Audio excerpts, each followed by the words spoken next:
I know if I'm gonna stay in that job, I'm gonna be more and more miserable. In my head, it was now or never sort of a situation. And I just asked myself if I want to feel this way.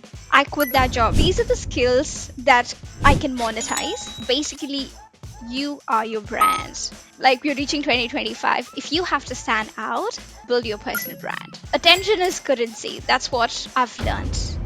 You have said yes to almost any opportunity that has come past. You're doing this, you're getting all those skills and you're becoming more and more valuable. If we can specialize in something that we are naturally good at and gives us a passion, then we're winning. This podcast is your go-to guide for landing your dream job. Think of it as your free masterclass packed with all the tips, advice, and strategies you need to take your career to the next level. Hi, and welcome back to our channel, Career Reshaped. I'm Pauline. I'm Natasha, and we're really happy to have you here with us today. Today we will be chatting with Sarvani about her career journey thus far and how she has been able to make a name for herself as a content creator and influencer for immigrants looking to have a career within Australia, and now who is also into social media consulting, helping business owners elevate their personal brand. Hi Sarvani, thanks for joining us today. We're really happy to have you here. Thank you, Natasha. My pleasure. So we're hoping to start off with just getting to know your career journey a little bit, where you started to where you are now. Sure. Where do I start with? So when I was I would say 16, 17, I started with tutoring kids. That was my primary source of income when I was in college. And I finished my bachelor's and then moved to Australia. And I've done plenty of things, as part of my part-time jobs. I've done photography gigs. I've done decoration stuff for Christmas parties, birthday parties, and whatnot. I've done some fun jobs here and there. And then because of my English score being really good in the competitive exams that I've given, I was given an opportunity to be an English trainer in one of the institutes here in Australia, especially teaching PTE and IELTS. I think that was my first ever serious job that I ever got into. And it was really fun because I had to address 25 to 30 students every session, which means in a day I used to teach um, I would say more than 100 students actually. We used to have 4 batches, and each batch was 2 hours long, and I just had 1 hour break in between, and that's how my actual career journey started here in Australia. And How then did you not lose your voice? I know it's still intact. I always dealt it with a strategy. So what I would do is the first hour when the session would start was quite intensive. The second hour will be basically me giving activities so that students would work on them. So I have that 1 hour break, and then take the next session. When the next session starts, it's again intense, and then there's another couple of hours break. So that was my strategy. But yeah, but it was quite fun because there were a lot of people from different places. There's people from Italy, there's people from India, there's different people who are trying their luck with PTE, especially in this country. So that's how I understood how Melbourne is so multicultural, and that's how I actually learned a lot of stuff. And after that job, I wanted to have a nice desk job, just so that I'm not much on feet because I used to stand 8 hours a day teaching students. So I was like, you know what, I need a job where it's relaxing and I can just do computer stuff.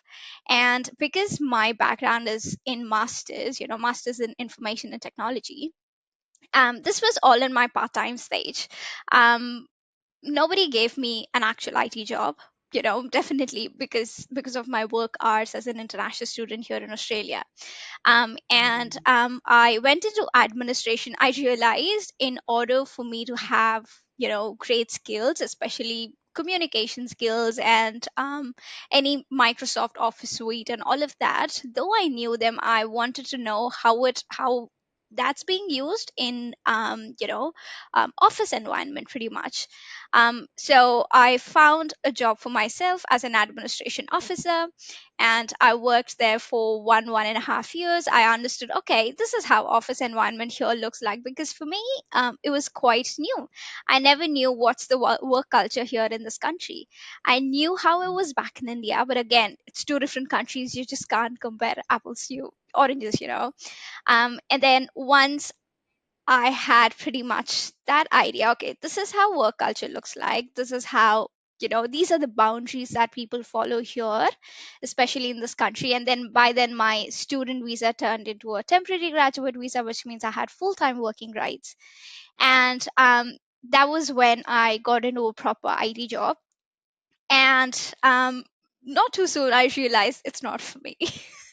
So I was super stressful because I shelled out what $60,000 um doing my masters, and and I think for people my age, especially in the job hunting phase, um they are in a position where they have no enough clarity in terms of where should they go. So there's these things that society has set up, that whatever you study, you have to work in the same industry. That's one of the things that's like literally set in everyone's brains. You just do this job because you've spent so much of money into it. And then I think it's also about how important it is for you to explore what your personal interests are as well. And for me, fortunately, because I was into content creation back when I was a student itself, I knew what my strengths were. And even in that phase, when I've decided to move on from from the industry that I actually wanted to work for years together, it was a tough decision to make. And I was quite scared as to, am I even taking a right decision here? Though I know I've got, a lot of years ahead of me, at that point in time, everything becomes so important. It just feels like a do or die situation. And I did talk to a couple of my family members and everyone. They were like, you know what, do what you want, but they just said, we just want you to be happy. But I do understand that it comes from, all what they say stems from that fear of whether I will be settled. And then there's this norm of, okay, what is she doing? Why is she jumping from one job to the other? There's all of these questions back of their head, but it's just to ease me. They keep saying, okay, do whatever you want. And I think I took a I took a 8 months of break then. Um, and because of my skills with video editing, social media management, back then I was already working with clients from Canada, UK. So I just took an 8 months to 10 months of break, and I just worked from home. Like, I don't know what sort of courage I mustered up together, to just end everything. I was like, you know what, I'm just gonna focus on this and give myself enough time to see if I'm gonna end up doing something else. Wow, Savani. So even in this short little time, there's four different topics that we can touch on and talk about. The first one is the importance of family support. The fact that they didn't put their biases on you, their personal concern for you. Instead, they're like, okay, we're worried, but it doesn't matter because you need to follow you. You do you, you know, follow your Right. path. So how important that is. And that's the one thing I've noticed. The people who go out there and actually give things a try are the ones who do have that support from Right. their family and friends. But 100%. that, Yes. so Yeah. before we talk about how you got those clients, I think Natasha, you want to talk about fear and overcoming that. So yeah, as Pauline touched on already, that there was that fear, but you still decided to take that 8 month break, which is Yeah. great, and you had the family support. But to make that decision initially to do that, and you said you were thinking about all this money that you spent, and you Yeah. thought this was your path and everything like that, like how did you overcome that hurdle of the fear that with a lot of other people becomes overwhelming, and they Yep. just can't move on, and they end up staying where they are, just like you said, not to Right. waste their time and all that studying and all that money. So what was it in your thought process that helped you jump the hurdle? Yep. So since the beginning, like since I started working, back in India, usually everyone starts working after they graduate. So there's not this culture of, having part-time jobs like how it is here in Australia. You have a Or school break, traveling you the guys world go for a and work. year? No, yeah. So that's not the culture back in India. And once you graduate, you get into a serious job, and that's how your life's gonna look like for the next 4 years or something until you retire. So for me, because I've been born and brought up looking at everyone that way, for me was, when you get a job, you got to stick to it until the next job is actually paying you well, or if it's much more better than your previous job. That sort of a mindset was what I had back then. And then Mhm. once I came here, and when I knew, there were times when I used to literally cry after finishing my work, because I just didn't feel it. And since the beginning, I've been this person who has explored multiple things. I like to call myself a multi passionate person, because I'm not someone, sometimes I get to hear people say, like, how can you do everything? It's not how can I do everything, it's because I'm interested to learn things, Mm, that's because I'm quite curious as a person. yeah. And the thought process that goes into my head is, until I try, how would I know if it's good for me or no? So I love Absolutely. that. that's It's so that's true. that's the thought process I had, and that's how I ended up doing engineering. And because I tried, now I know for sure that I don't like it, which means I need to go and find something else which might interest me. And that's how I've been operating since 18 years of my age. I've tutored kids. I love that. Even now, if I get an opportunity to tutor kids, I'm gonna do that, because I know that's one of the skill I have under my hat that I can Yeah. always look back on. Yeah. And then I stumbled upon content creation, and I stuck to it like 7 8 years. Video editing, I stuck to it. I edit all my videos, I stuck to it, so I know what I enjoy and what I don't. Yeah. And when I got into this job, and then I still remember this.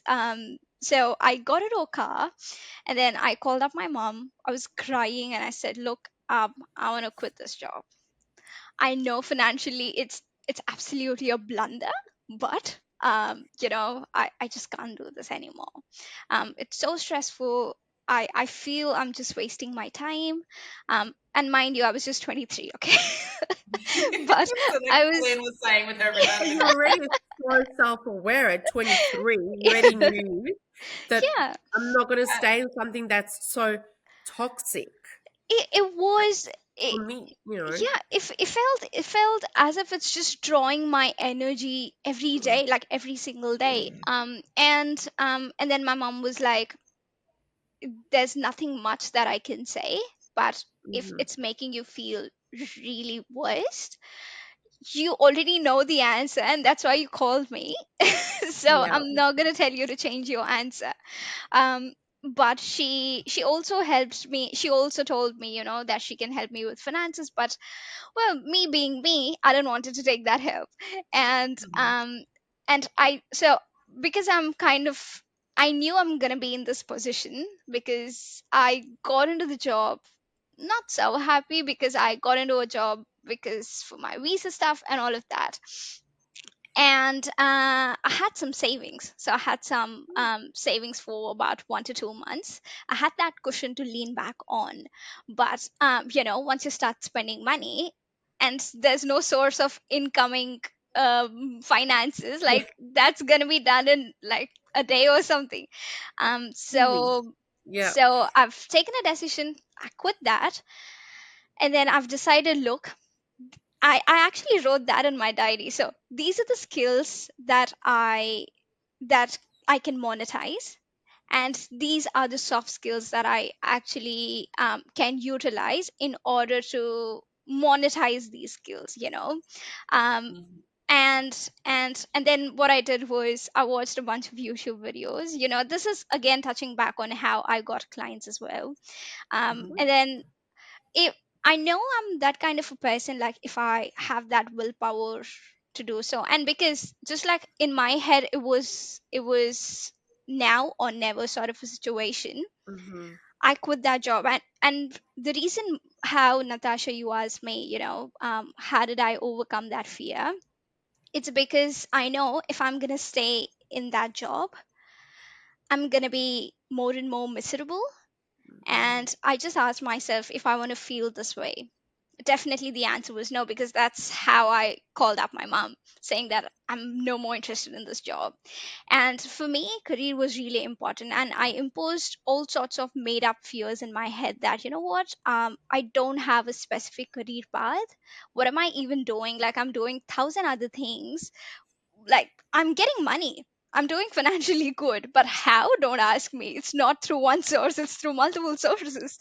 So if And anything, that's exciting too, because you'll yeah, never be bored. But this is I know. when we talked without when because you're talking our language right now. Like this is our process. So when we get a client who's looking at career change, we do very similar things. So we look at their passions, skills, likes, Right. dislikes as well, because we need Yeah, to make sure that we know what not to include. So if there's a lot exactly. of dislikes in one job, like maybe that's not the right job for you. So by understanding that, being really self-aware, and a lot of people are not, Yeah, or they can be, they just don't take the time to stop and really reflect. It's a that's deep true. thought process, but it's about being self-aware and listing those things, understanding that yes, your hard and soft skills are indeed transferable. Maybe not Right. all, but a lot Yeah, are. Mhm. And then it's also about um, realizing what are the options. But the other thing is also realizing that, like I mentioned before, there's not one direct line. Like a career, a exactly. lot of people think, okay, I need to go into this role. I'm going to start as a junior and I'm going to move up Yep. Mhm. until I don't know, I can break the ceiling. I can be Yeah, maybe the CEO of a company one day. Yeah. yeah, But the thing is, there's no rules. We've put the rules on there, but there exactly. really aren't any rules. So when we Right. tell our clients, you know what, you can actually get income from multiple sources. You can Yeah, maybe do this one part time, but then have some side gigs and hobbies. Like there's no right exactly. or wrong, and therefore you get balance. You can maybe start to tap into different areas that maybe one of your passions is not something that will get you a lot of money coming through. Yeah, So you can supplement that with something that seems more practical, but then still get a little bit of a funnel of an income flowing through on a side project that gives you purpose and meaning and joy. absolutely. So, and I wish more people would open their minds to that concept. Right. And it's okay if you fail. Like I decided that I was going to launch a t-shirt line, and because I love to be It's creative. I know interesting. you're laughing, but I love to be creative. And so I went on Canva, created all these different designs, Oh, and I got a domain name. I created the website, but then I didn't end up pushing it. I think if I pushed it and I put some money behind marketing, maybe it'll be all right. But I didn't. It wasn't the organic stuff didn't translate, yeah, and that's okay. It didn't go well. Flop. I guess I think about the money I lost, and I wish I had that back. But I gave something a shot, and I Also, learned something. experience. yeah, Yeah, Yeah. because I think with that, it's also finding what is, something that you do for fun, like a hobby, and something that you right. want to take seriously and Mm, turn into something bigger. So it's still good Exactly. to try those little hobbies. For instance, I took up sewing. I always wanted to learn how to sew. Oh, And I finally somebody posted on Facebook about classes. And I thought, I'll do it. And I was really excited. And so I've learned how to sew. I'm not amazing at it, but I've done a few things in the house, and a bag and a Look pencil at case and a that. tablecloth and all of that. And I thought maybe one day I'll sell So kids' clothes. But and then I thought I'll do, designs for kids because the clothes that my kids like to wear, Mm. and put that out there, maybe do markets. No, You could design not some for clothes me. for me. Why don't you I design could clothes for design clothes for a my sister friends, line? A but sister yeah. line. again, I started doing it, and Yeah. I did some things for the kids, my kids, and I realized, okay, this is not something that I can actually do on a larger scale because I don't have the time for Mm. it, and I really don't Fair have enough. that passion for it. Passion. It's Yeah. a pure hobby, not something that I'm going to make bigger. But like you said, Savani, if you don't try, you're not going to know. Exactly. And that's That's what I Yeah. it. love. Like, I want that to be our headline. If you don't try, you're not going to know. Anyway, I think we Absolutely. spoke Yeah. So, enough. I want to hear Savani, more you from you. Let's go. you felt the fear and you did it anyway. Yep. And you did the list of your skills and your soft skills, and you knew what you could do. So, what was next? Yeah. So all I realized when I wrote down, I realized video editing is one thing that a lot of people want Need. to, need actually. Mm. And because it's time consuming, a lot of times business owners do not have that sort of time. So my next step was, I went into ton of Facebook groups, and I had a goal for myself. Look, I have some money in my bank, but essentially I don't want to use that. I want to Mm. earn whatever expenses I have for that month through something, because I wanted to try something fast. I wanted to make more mistakes, like, what, just so that I can figure out what's working and what's not working, like, Mm. quick, because I don't have time.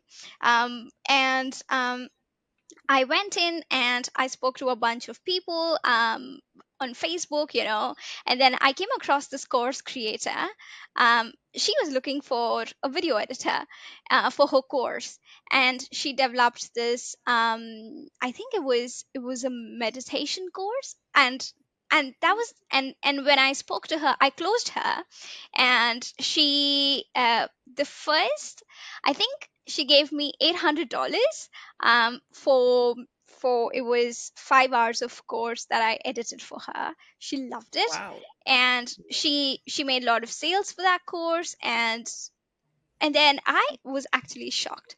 Like, I did all of this in a span of 1 week, and Well, and it was actually something that I had to let my brain experience. Like, if I'm thinking I can actually earn money from somewhere online, I actually made $800, and I can use that to pay off my rent. And that was mind blowing for me. And I had this same client that I worked with like for 6 months. Like, she became a recurring client because I was editing videos. Her audience retention and all of that improved because I had that eye for editing because I do my YouTube video editing and stuff. And then she asked me to do strategy sessions, and then I realized, okay, something like this actually exists, and this was back in 2018 or something, 2018, 2019-ish. And then it was 6 months of strategy sessions. I revived her YouTube channel, I revived her Instagram, and it grew up until 10,000 or something. And then she was like, I am happy to give you a testimonial. I was like, okay, I have something to show other people. And this was all paid. I've mm-hmm. never done like anything for free. And then once I started, I did all of this for 8 months. Now, not just this client, I used her work and her messages as snapshots and sent it to other people and said, look, people are appreciating my work. She's actually one of my clients. And then I got 3 other clients, and that's how I did that for 10 months, 8 to 10 months. And meanwhile, my YouTube was growing. And then I got a call from this agency, a migration immigration agency, saying that we actually love your work, we love what you're doing for international students. We are looking for a immigration assistant, and an administration officer, wherein we are going to teach you everything about visas and stuff. And I was like, you know what, and I can work from home. I was like, yeah, why not? That's like a match made in heaven. And because I was still doing my YouTube thing, learning about visas and all would be really helpful for my content. And it was a win-win situation. And I got into that job, and I worked there for 1.5 years. And I wanted a break again, and I quit that job and went back to India, for about 3 months, and that's how I enjoyed. And now I knew that I have so many skills that I acquired. I was like, okay, now I understand my interest is in, working with students. Anything related to education is where my interest has been leaning towards. Mm-hmm. And because of my teaching skills and then consulting and coaching, all of this, they all still fall under the same line, but just different industries, that's all. And then I applied to a job, as a program officer, wherein I should be working with multiple universities and helping students from those universities to get into an internship.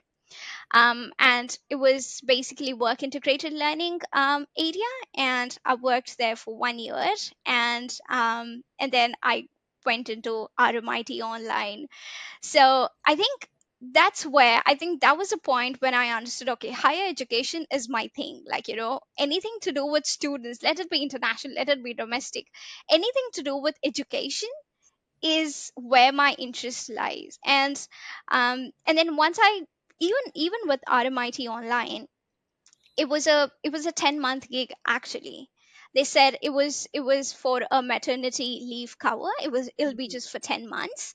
But then my thought process was, when you have a brand on your resume, it's easy for other universities to pick you up, Of course. and then I was Yeah. like, you know what, 10 months is a long time. Something can happen and they might make me permanent. Why should Absolutely. I let go of this opportunity? And I got into the job. They made me permanent.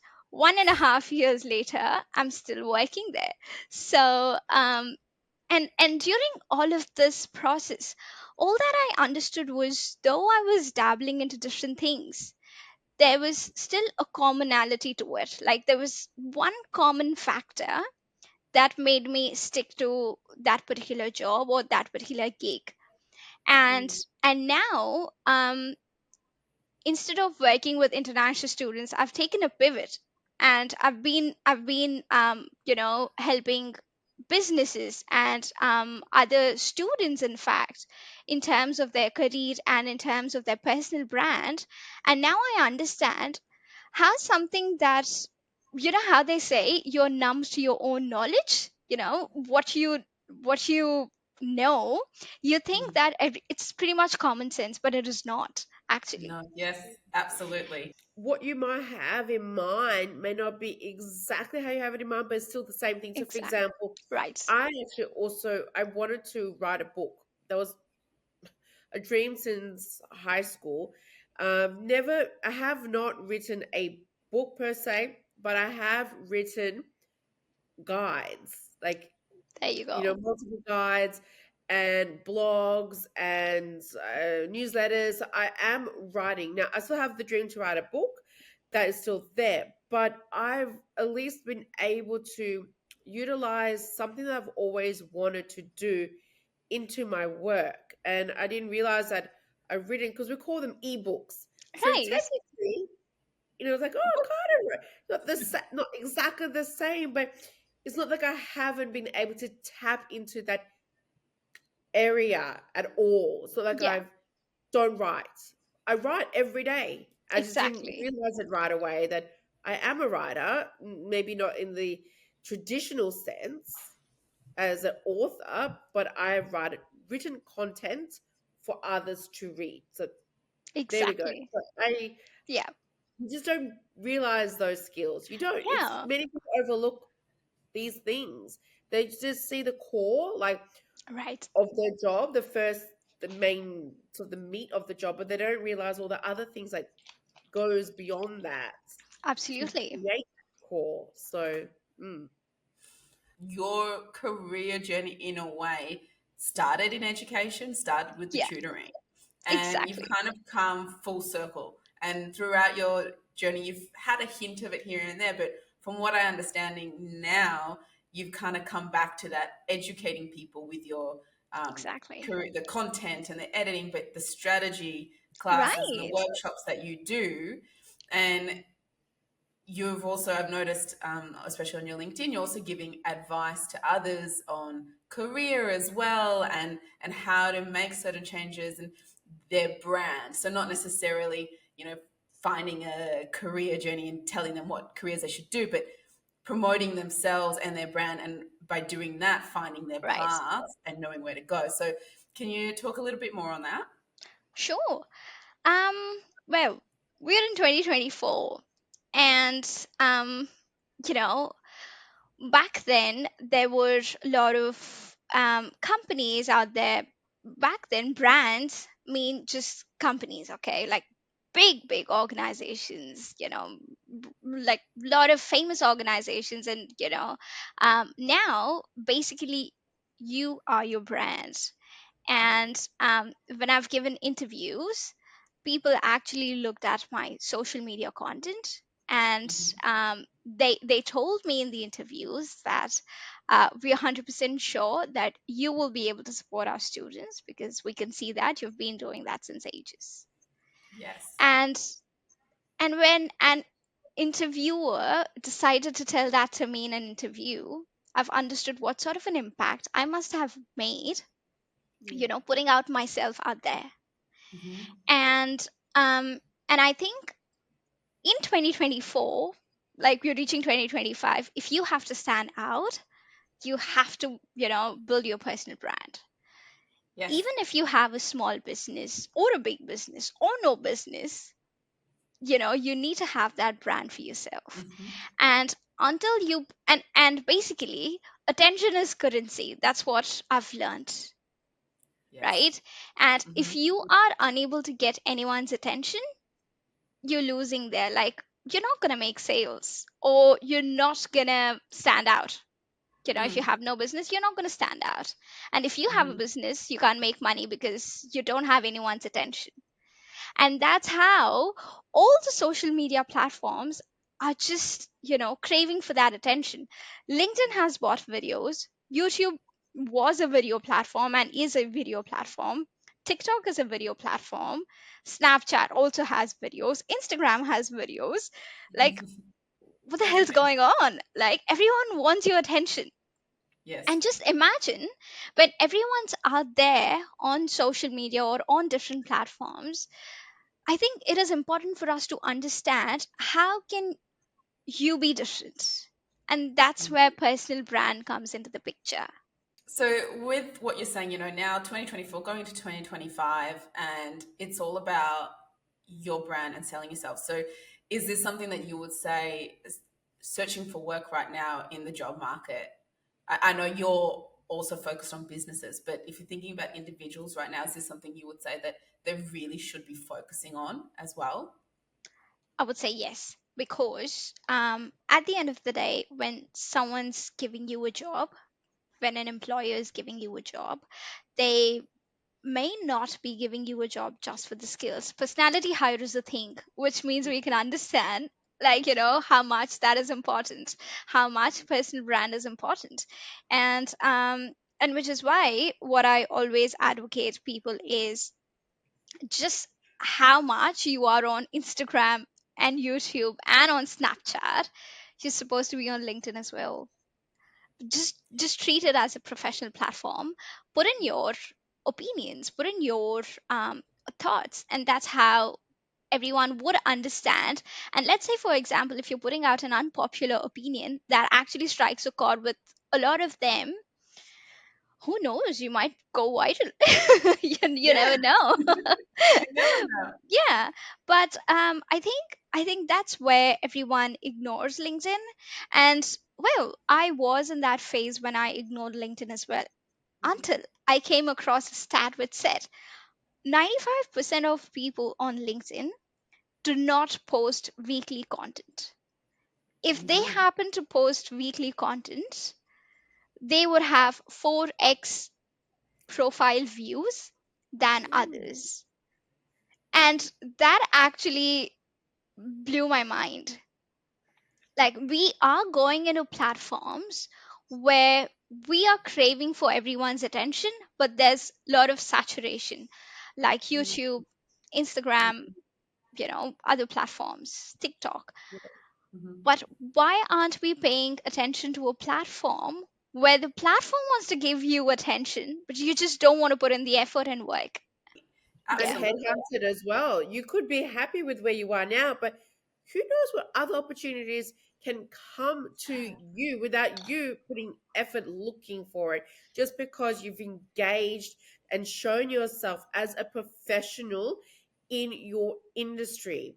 And Mhm. we have a client actually, and she was saying how she's like became very well known in her industry because of the quality of work that she was doing, that she was invited to multiple networking events, and it was really easy for her to connect with large companies, CEOs, because of her reputation. They already knew of her abilities and they wanted to connect with her, and it made her work easier, it made her stand out, and she reaped the rewards Yeah. from that. So what you're saying is 100% fact. absolutely.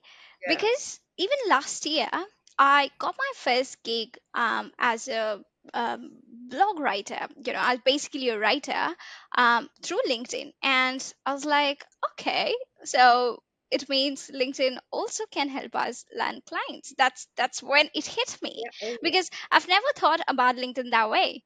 And and I had that gift for almost more than a year, in fact. And I have a portfolio to show other people that I am into writing. I can write for you guys, and this is my work. And how did I get that work? Through LinkedIn. and Yeah. and it was just not me, them reaching out to me. I've never reached out to anyone. Yeah. And they just happened to see my work, and they were like, you know what, we think you can be a really good person in terms of social media strategy, but we also see you've got a good writing flair. Would you want to try out? Me being me, I said, yeah. and and then there you go, 1 year I was stuck to them, doing their social media strategy and writing for them. And it is one of the biggest Australian publications, and I'm happy because, you know what, I got to work with such interesting people. And that's how I understood how I'm able to integrate education and marketing. And I really love this blend. I think now I'm in that zone where I'm not confused about where the hell am I going. Now I kind of Amazing. understand what my thing is. And I think that just happened because it took me, what, 5 to 6 years for me to try different things, make multiple mistakes, like. Mhm. And though I speak, like, quite motivatedly, when I myself was in that situation, I was definitely feeling really bed down, because um anything that I tried, I would lose interest. And I'm like, Mm. why? Like, you know what? Why am I having to jump and do multiple things when there are people, who have chosen doctor as a profession, and they know they have this straight goal. For me, it's not like that. Why is my career not growing linearly? But that's the mistake. And when I'm getting this opportunity to try different things, to acquire so many skills, now I understand that I was actually fortunate.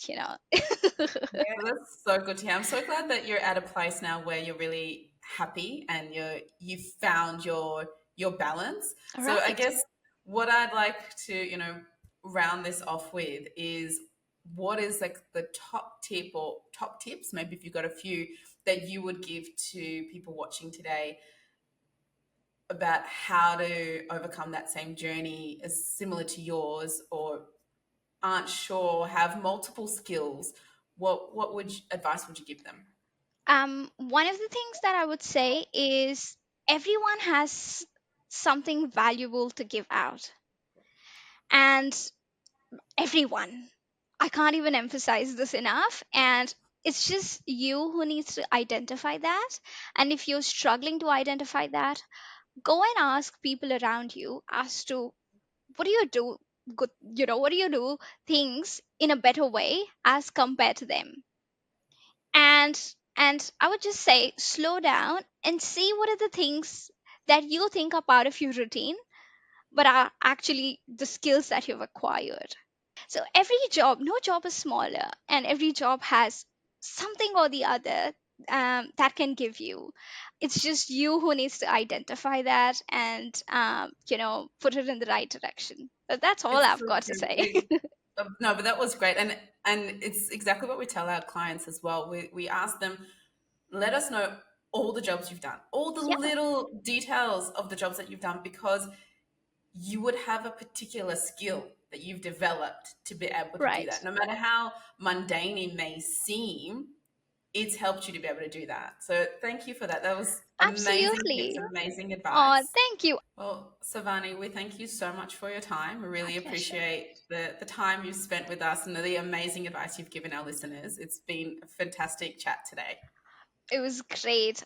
Thanks for inviting me as well. I've had I've enjoyed this so much. Okay, so did I. It's a Amazing. pleasure, absolute pleasure having you on. So thank you.